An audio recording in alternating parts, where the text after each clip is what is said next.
Welcome back to my channel. চলে এসেছি সতেজ পাতার আরও একটি নতুন ভিডিও নিয়ে। আজকে আপনাদের সাথে শেয়ার করছি কাঁচা আমের চাটনি আচার। আসলে এই চাটনিটা আমরা বিয়েবাড়ি অথবা বাসায় যে কোনো কিছুর সাথে খেতে পারি। চলুন দেখে নিই কীভাবে তৈরি করছি। এখানে 1 কেজি পরিমাণের আম নিয়ে নিলাম। আমগুলোকে আমি বোটাটাকে একটা ছুরির সাহায্যে কেটে এটিকে পিলারের সাহায্যে খুব ভালোভাবে খোসাটাকে ছাড়িয়ে নিব। দেখতেই পাচ্ছেন আমি পিলারের সাহায্যে খুব ভালোভাবে খোসাটাকে ছাড়িয়ে নিয়েছি। ঠিক একইভাবে আমরা সবগুলো আমের খোসাগুলো ছাড়িয়ে নিব এবং আমগুলোর থেকে আমি পিস পিস করে কেটে নিব। এখানে স্লাইস স্লাইস করে আপনারা কিউব, লম্বা, ছোট বড়, মাঝারি যে কোনো আকৃতিরভাবে কেটে নিতে পারেন। আটিটা ফেলে দিব। আমি আমগুলোকে এভাবে কেটে নিয়েছি। এরপরে আমি একটি হাঁড়ি নিয়ে নিব।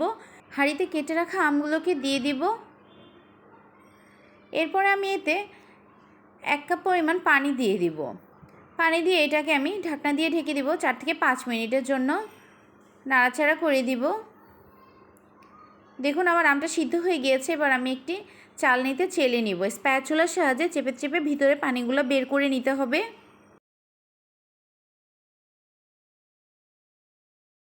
দেখুন আমার স্প্যাচুলার সাহায্যে পানিগুলো বের করা হয়ে গিয়েছে চেপে চেপে।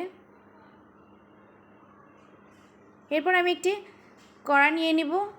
কড়াতে দিয়ে দিলাম কিছু আস্ত শুকনো মরিচ, দিয়ে দিলাম 5 ফোড়ন আস্ত। এরপরে দিয়ে দিলাম রসুন বাটা 1 চামচ, আদা বাটা 1 চামচ এবং হাফ চামচ জিরা বাটা, হাফ চামচ গরম মশলা বাটা।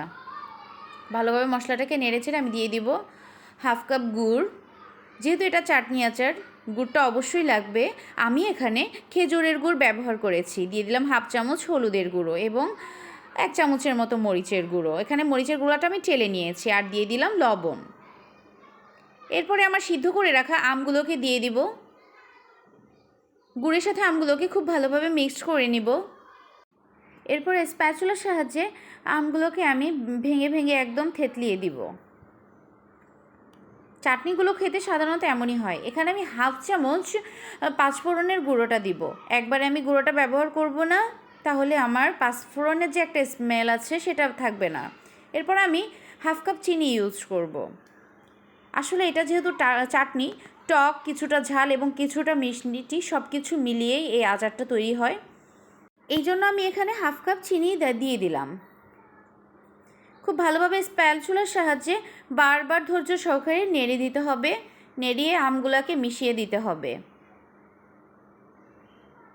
না হলে তলানিতে লেগে যাওয়ার একটা সম্ভাবনা থেকে যেতে পারে। বারবার স্প্যাচুলার সাহায্যে ঘুরিয়ে ঘুরিয়ে এটাকে নাড়াচাড়া করে রান্না করতে হবে।